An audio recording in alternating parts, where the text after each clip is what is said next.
On Friday, Ukrainian President Volodymyr Zelensky, along with military officials, announced a significant development in the ongoing 22-month war, stating that Ukrainian forces successfully shot down 3 Russian Su-34 fighter bomber aircraft on the southern front. Despite the Ukrainian claim, the Russian military remained silent on the incident. However, Russian bloggers acknowledged the loss, and analysts speculated that the use of US-supplied Patriot missiles was likely involved. In the southern sector today at noon, Ukrainian Air Force Commander Mykola Oleshchuk announced the successful interception and downing of 3 Russian Su-34 fighter bombers on the Telegram messaging app. The operation was characterized by Air Force spokesperson Yuri Inhat as a brilliantly planned operation, emphasizing that the Su-34s, among Russia's most advanced aircraft for bombing and assaults, had been absent from positive statistics for some time. The announcement was also made on national television.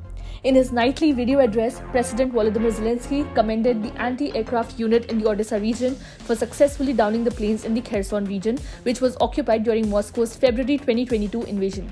Ukrainian forces aiming to reclaim territory established positions on the eastern bank of the Dnipro River in Kherson in November.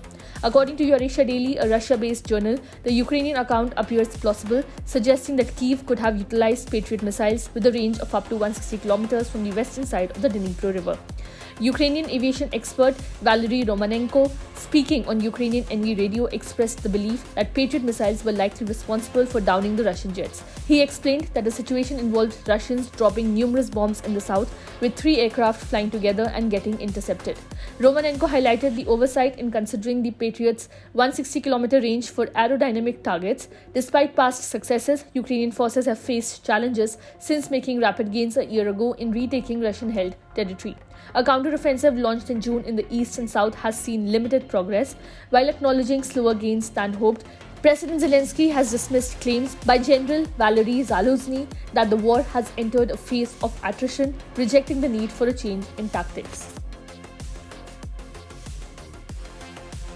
Subscribe to One India channel and never miss an update.